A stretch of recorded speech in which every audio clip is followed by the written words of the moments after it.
Howdy, y'all. It's Cody from the Keeper's Nerd. I'm joined once again by my friend Will. Hello. And we just got to watch Invincible Season 2, Episode 5. First impressions, Will. What do you think? And then, a quick ranking on it, and then we'll do spoilers. Crazy. This is probably one of the best episodes of Season 2 so far, I think, with just how well they've been playing out the storytelling to action sequence ratio, because I know that a lot of people really just want to see them fight stuff. Yeah. Which I get. So it's good that they are kind of starting to get into the groove with things, and how well Season 1 kind of had that ratio. They're starting to get back towards that instead of just world building for 90% of the episode and then the other 10% to be actually getting to brass tacks with stuff. Yeah. So it's good that we're starting to kind of get going and get the ball rolling with the plot line. And it's interesting you say that, because the funny thing about the episode is the first 60-70% of it is story. Yeah, but it was good story that tied things together that had been frustrating at the beginning of the season. Exactly. We finally find out about what's going on with Donald and the aftermath of the Viltrumite attack on the Thraxans. That's right. That's their name. Yeah. Yeah, Thraxans. That's you right. got it. And apparently they age. Sorry, this is just gonna have to be spoilers, but they age crazy fast. Yeah, because we were talking in the episode how long has it been, and then he gets back to Earth and they're like, it's been 2 months. And you're like, the bug people are crazy, young and having kids, and then in 2 months they're already gone. Yeah. They've got maybe another month left after their life at best. Right, probably not that. Maybe a week. Nuts. So what's your rating for it? Out of 10, I'm gonna have to give this a solid, probably 7.5, 8-ish. That's a good score, actually. I think that's probably where I landed. I think it's very fair. Yeah, I think it's gonna get better definitely from here, but this was really good. Fingers crossed for sure. Yeah, but a lot of good points were brought up in this episode. We're finally getting to see the aftermath of the Sequids getting a hold of the astronaut that was left on Mars. Yeah. Which is very interesting. Yeah, that's good. So real quick before we get into the details here, so I'll give mine thoughts, and then I want to hear the run through, because this is good stuff. Yeah. Overall, same kind of thing. I think I'm right there with you. Just super, super good. Lots of story building, but yet interesting, and just even the little comments, even Mark just looking at his brother and going, I can't just take him to a regular school, he's purple. Just a funny little line, thank you, you're acknowledging the fact that this is happening here. Realism. Yeah. It's very good to have some realism inside of a superhero show that, man, it's good.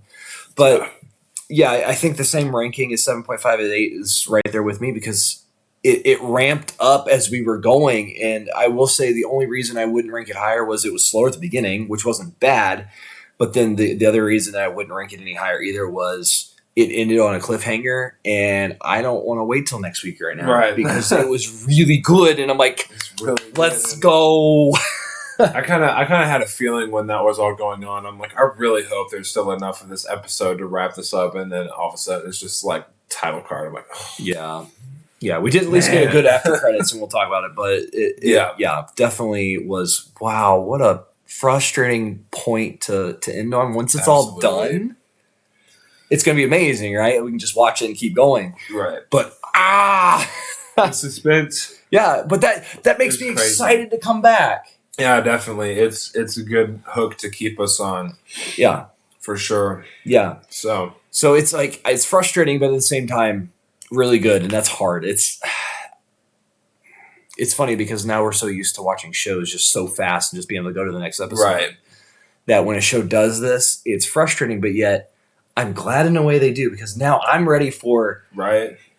It should be next Thursday. We got to check to make sure that we're watching. So. I hope so. If it's 2 week breaks or something, I'm gonna be mad. I'm gonna be really mad. I'm ready for this. It's only 8 episodes. Side note that's kind of unrelated. The new Fallout series drops in April, and I heard that they're just going to be dropping it all at once, which I was kind of like, And is that through Amazon? Yes, that is through Amazon. And interesting. I was kind of like, I kind of wish they would keep the actual, like, dropping it one at a time to kind of keep the story going, because now people can just binge watch it all and then start posting about it on the internet, and it's going to be like a problem. Yeah, within 5 minutes. Because I kind of want to have like a slow drip of it. Like this is like, even though yes, I hate having to wait for the next episode to see how things go, it's nice that it's still keeping us wanting more. Right. Like it's a really good formula for keeping a fan base satisfied, especially a fan base that has been waiting so long to see this. Mm-hmm. Now that anxiety has built up so much pressure that it's going to keep them watching, which is really good. Fun side note, because I think there was an episode or two in the other part of the season that didn't have the guy from the beginning of the season, the smart dude that was trying to hook Brains up with all of his duplicates across the universe. Yeah, I was actually going to mention that when we were going through like the quick little recap there. They didn't do anything with that this episode, which I thought was strange. Yeah. It's strange, but honestly... Because it seemed like that guy was going to be a lot bigger of a plot point than he has been so far. Yeah, he's just disappeared. He's just kind of been on the back burner ever since we first got that little bit of him at the beginning of the season, and now he's just gone. I don't know what they're doing with him now. I think that's something about this show that's really important. That even though he wasn't in it, and I'm fine with that, because I want to see the story of him, because exactly, like he seems like he's supposed to be the important part. But I'm kind of okay with it, because in this show, you do not ever know who's about to kick the bucket. Yeah. If you haven't read the comics and looked ahead, you don't know what's about to happen, and this episode kind of throws you for that. Yeah, it definitely threw me for a loop. That's for sure. Yeah, so let's do a quick rundown. The first thing is just Mark rebuilding, and then we see, obviously we figure out it's been 2 months, and he's asked to take his brother home. And so he does, and Debbie is willing to help out, but she's pretty messed up. Yeah, I was about to say, which is crazy considering all of the things that have happened. Yeah. In the past. Yeah. So regarding this family unit. Right. So then we have conversations at home, and Cecil listens in apparently. Conversations a little bit with what's his friend at college, the guy William, and he blows Will off pretty hard as far as information. I gotta go talk to Amber. I was for a best friend, you're not really wanting to do that. Yeah, I felt bad for him. I was like, wow, you totally just snubbed him. It's like, man, you think you want to treat your best friend a little bit better, but because who's going to be there to pick up the pieces when Amber this finally is Mark Grayson we're talking about, who just disappears for extremely inconvenient amounts of time with little to no explanation. Right. It's kind of expected at this point. Yeah, that's true. Gowron, what do you think? I don't think they can even see him. He's right behind your head. Yeah. So then he finally goes, talks to Amber, and again, she's just this loving, sweetheart, wonderful person. So it still is so just... It's not who she is, and it's so frustrating. Because we actually get a character arc with a person that's obnoxious in this episode that actually makes sense. Yes. And it's like, it made it even look worse for what they did with Amber this season. Absolutely, because now we know that they have the capability to do that, but they just were like, Amber's fine. Right. She's fine now. Right. She's just, they just changed her character. It's so frustrating. But anyway, later on in the episode, she wants to go hang out with her friends again whenever Mark has to go to space again. And it's funny because you're like, you can kind of see the writing on the wall, like what's coming. It's going to be bad because she's going to finally break up. But we were both going, please, just break up with him. Please. Yeah. We're done. Absolutely. We're so tired of this. Okay, so what happens after he talks with Amber? Is this where Donald stuff happens? Donald stuff happens right after this point. Yeah, because Cecil has a conversation with Mark for a minute about you need to be back and I'm disappointed and frustrated with you. So what happens with Donald? He pretty much is like obviously stressed. He's trying to talk to Cecil. Cecil is surrounded by his personnel. And Cecil pretty much like blows him off. He's like, we're really busy right now, man. Like I can't really talk about this. And then he just gets really mad, demands that everyone clear the room. And so Cecil's like, all right, you have my attention. What's going on? And Donald is like, so we blew up that house to try to kill Omni-Man, right? Like with surveillance house. And Cecil's like, yeah. He's like, why can't I remember that? He's like, well, he pretty much just tried to gaslight the crap out of him and say like... Interesting phrasing for that, yeah. Yeah, because that's pretty much what it was. He's like, oh, you're just being crazy. You don't remember that because of shock and, all that good fun stuff. And Cecil pretty much just like pulled his sleeve back, revealing the robotic innards and was like, so Donald, how do you explain this? Huh? Donald, you mean? Donald, right. Yeah. Yeah. So, yeah. We see like his robot innards, and so Cecil's like, all right, well, the cat's pretty much out of the bag. Let's go figure this out. So they take him to the White Room. Another White Room. That apparently he doesn't have clearance for, which is interesting. So, yeah, that's another thing in itself. Is like, I love that technology concept, by the way. Right? That's so crazy. Yeah. So what do they see in the White Room is that like there's this robotic endoskeleton on a table, and like Donald's like, okay, what am I looking at here? And he's like, well, this is you, pretty much. When we found you after the explosion, your brain was still intact, but the rest of you, not so much. So when he said that Donald was burned, he actually was telling the truth because... Yeah, he was telling the truth. I forgot to mention that too. He also told Donald that he was really burned. Yeah. But then he shares that Omni-Man blocked most of the blasts that hit Donald, so his brain was intact. Yes. The one thing that they didn't answer at all was just like, I mean, obviously high-end, crazy government stuff, but like, do they have the ability to regrow skin? Apparently the answer is yes. Yes, because if his skin was so badly burned and, I mean, clearly punctured when Omni-Man grabbed him by the spine. Right. Where did his skin come from?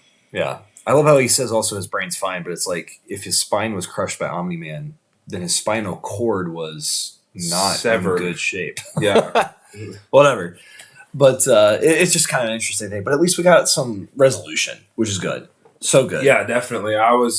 They were kind of, given that slow drip to that subplot as well, which was really messing with me because I'm like, can we just get to what's going on with Donald? Just like, I get that like everything else is like super important, but like I like this side of the series, like the government stuff and like the conspiracies and like what's going on and why Cecil is so secretive and all this junk. And he does. Is crazy. He has so many layers upon layers of things, and that's the fun part is when they actually peel back the layers, you get to see the journey there. So there is some side like things shown in between of the Guardians of the Globe fighting. What was his name? The Omnipotus, and we don't have anything else about it yet. Right. They just showed us a few scenes of it. Yeah, and the gargantuan. He was huge. The lightning guy noticing the shapeshifter dude is actually an alien. And we find out later he was the only one that didn't know. Yeah. Everybody else nobody just thought to clue him in. Duh.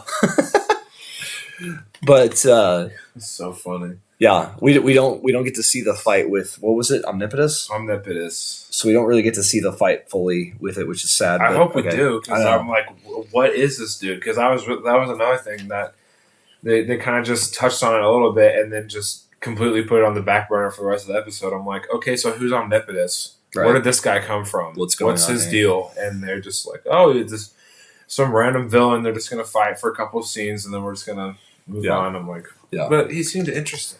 Right. And maybe we'll see it. But so then the next two scene things are kind of happening in between each other in parts. But the main big thing is the Secwoods are finally coming to Earth. And apparently they learned from the alien that the Secwoods were kept as pets because they couldn't get through the shapeshifting. Not even just pets. They were servants. They were just there. Yeah.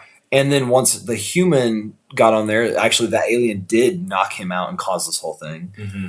And now they're coming to Earth on a Mars military ship. And so the team needs to go stop this. And Rex actually has a good idea to go get Adam Eve. And she's at home with her parents. And there's actually, the scene was really good. because It was. Rex shares honestly about how messed up he is, and also honestly about how he evaluates Adam Eve. He doesn't try to get back with her. He just goes, "You are the best of us." Really, I mean, like that's what I felt was the point of his speech. Like you have done so much more good than you truly realize. And then even at the end, she goes, "So that was I appreciate it. So what do you want?" And Rex goes, "There's just one little thing. There's an alien spaceship." Right, like there's like this alien warship that's like coming to kill us all with a species that will, turn our entire race into human. Yeah, reminds me of like Zombies. the Starro stuff from like Suicide Squad and the DC universe. That stuff is crazy. Yeah, so that's like the main thing that they're focusing on, and it leaves a cliffhanger when they get on the ship, and it's almost like they're gonna fail. And it's a great ending in a way, but so frustrating. The side plot is Rex stays back with Shrinking Ray, is her name? Yeah, shrink Ray. And Duplicate to just be there in case. And the Serpent Society or whatever their names are. Is that their name? The Serpent Society. I'm pretty sure that's their name. They actually break into a nuke facility. Sounded like they were going to launch missiles. Those buttons. And we have the most epic battle with like kind of the lame parts of the Guardians of the Globe, you think, and which is kind of a cool chance to show off their prowess on fighting, and and it doesn't have to be an epic big cosmic battle, right? I think I care about even Shrinking Ray, who, what do we know really of her story? The answer is not a whole lot. Nothing of anything, I don't think they've said.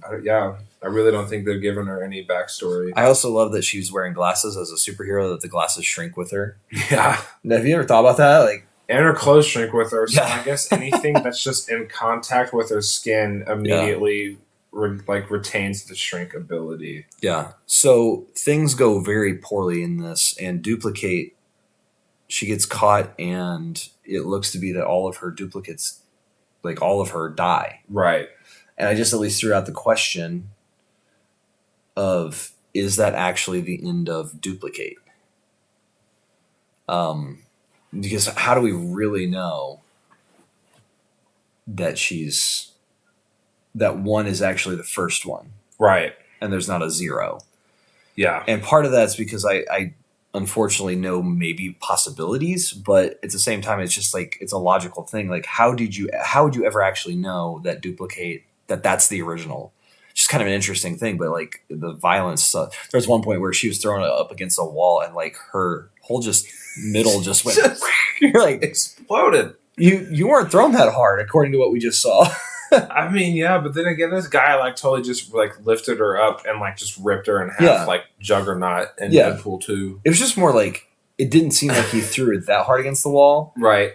Like, she just explodes. Just like explodes. A pinata. It's just crazy. But maybe her duplicates do get weaker as far as just durability. Like the more stressed she, or I guess the more she stresses herself with her powers, the weaker her duplicates become. Yeah. Maybe. So there's that. Shrinking Ray does some epic stuff and does kill one of the villains. And then she fights that big hulking mass thing, and he eats her. And then Rex is all like, she doesn't stay small, stupid. And she starts expanding, and you see him like bulge, and like he gets like a huge bulge in his neck. But then you hear Shrinking Ray screech. Yeah. Like and then he like kind of goes back to normal. He contorts himself and like squeezes himself like he's crushing Shrink Ray inside of him. Yeah. Yikes. And I mean, what a way to go out. Yeah. But then again, who knows? Because we don't see anything happen. Yeah. But could she still be alive? He does cough up blood a bit. Yeah. After that happens. Is that his blood or hers? Is she dead? I don't know. Right. Same with Duplicate. Yeah. And so Rex then has to fight him and this other like serpent chick that's like crazy fast, and he's already been cut up by her. Yeah. And the big guy bites off Rex's hand, which Rex then, I guess technically is like touching it, so he makes the hand explode and blows the guy's head. Yeah. up. It's messed up. And then how does he defeat the serpent girl? I guess he finally hits her in the waist. He like hits her in the waist with one of his explosives, and it like pretty much severs her in half. Yeah, it was really fast. It was. Like, it was just if you blinked, you would have missed it. Yeah, and the last thing was the Serpent King, whatever his name is. I thought he was like the prince. I think he was in the original episode. That was the like predecessor with the Adam Eve as Eve. a girl. Yeah, and he then pulls out a pistol and is about ready to shoot Rex, and then we stop it there. Right? Yeah, that's where it concludes with that, and that's the episode with an after credit scene. And the after credit scene is no, I thought the end of the episode was when we were on the ship. And yeah, like both things. I was just saying, like they basically end there. Like, we don't know what happens with Rex, and if Shrinking Ray for sure is dead, and up on the ship, everything looks like the Sequids are going to win and destroy them, and that's where we like end for both sides of this. And then the after credit scene is completely separated. Yeah, and it's at first. Did you notice he was green? He was green, but I think that was just the shading of the glass. Yeah, but I think they were doing that on purpose to make it look like it was at first like Monster Girl or something. Yeah. And who was it actually? It was. Oh my gosh, why can I not remember his name? It's an alien. I know, yeah, but starts with an A. A. And ends with Lynn.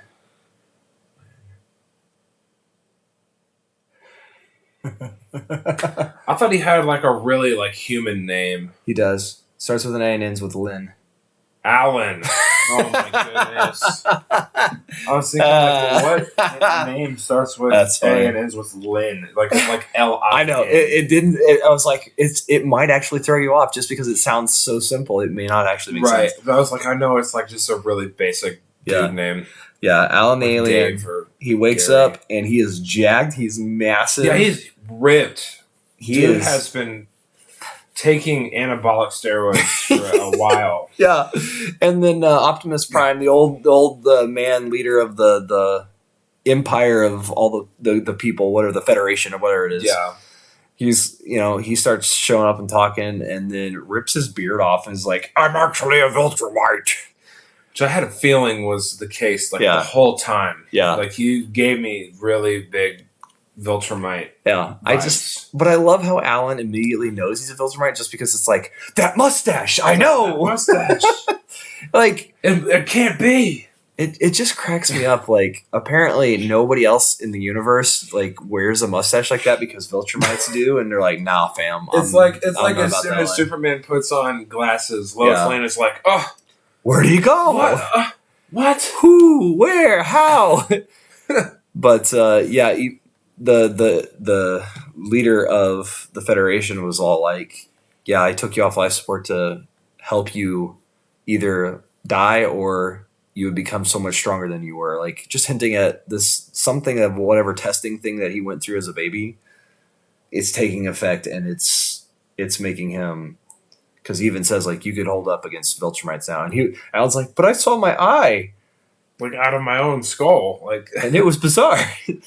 But it's really cool. And he's like, you need to go get Invincible from Earth. So, I'm thinking he's going to show up on the ship with the Sequids and totally kick some Sequid butt. How much time frame really is this? Is this happening at the same time? Because I doubt it actually is. Like, that could have been actually 2 weeks ago, right? Right, and now, like, by the time that they're on the ship coming from Mars, like, he's probably already there. Yeah, because we know this has been 2 months. Because I was thinking there has to be some kind of Deus Ex Machina that comes in and helps them on the ship, because clearly they're not making it on their own. Yeah. So something has to come into play and help them. Yeah. So we'll see. Hopefully it's I almost called him Rex. Alan. I don't know what's gonna happen for Rex, and now I'm kind of sad because if he dies, it would be kind of sad because because he's like actually he's actually not that much of a d-bag. Yeah, but like he still is. He still has those moments, but yet you go, this dude he's has at least been self-aware now, and he's like, I have some problems, but I really do care.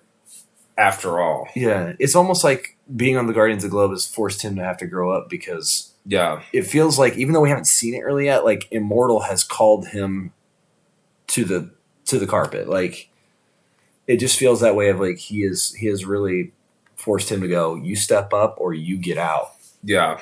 And Rex is still Rex, but Rex also goes, all right, there's a line. And if I cross it, I get my butt kicked and I get kicked out. And now I just feel like he's finally starting to go, okay, there's certain things I have to do and certain things I'm not supposed to do. Right. So I think overall, really, really cool. I think that about covers it all. This is a pretty good episode. Yeah. And Great episode. The action at the end was a lot of fun. Honestly, the action on the spaceship really wasn't that interesting in a way. When you stop to think about it, they weren't really doing a whole lot. Yeah, no.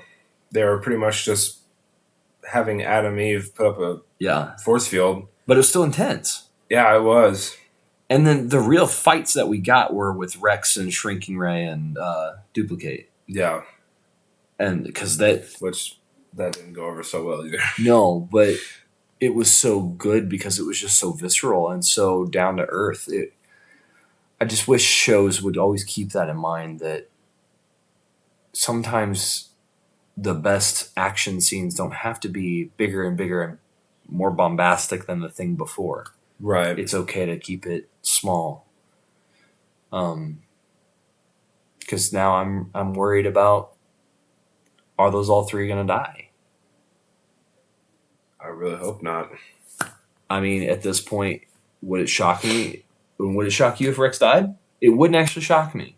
Probably, yeah, no, because he's in a really bad state. Yeah. And, I mean, this isn't the first time we've seen people die on the show, because they definitely do. Yeah. And it's going to happen at some points, and I think that's kind of the key to this show that makes it interesting, is every episode you watch is a question mark of, is someone going to die? Yeah, who's next on the chopping block, and that keeps it interesting. Yeah, that this is a constant struggle. Yeah, there's moments of peace, but that's the key word, is moments. They're not long. Yeah, there's always something going on. Yeah, there's always going to be something. There's always going to be someone. Who? All right. I just can't wait to get back to the Viltrumites and see what's going on with Omni-Man. Right. And it's going to be pretty crazy. He's in trouble. He's in some pretty deep doo-doo, man. Yeah. Well, I think that's a good place to stop. Season 2 is ramping up, and I think we're now getting into some really good, epic stuff. So thank you, Will. Absolutely. Good stuff, man. Thank you all for joining us. Yeah, like, share, and subscribe. And we'll see you hopefully next week, as long as that's the time frame for the next episode. Let's hope. Yeah, for sure. We need it, because I want to know right now. Definitely. All right. Take care, y'all, and we'll talk to you later.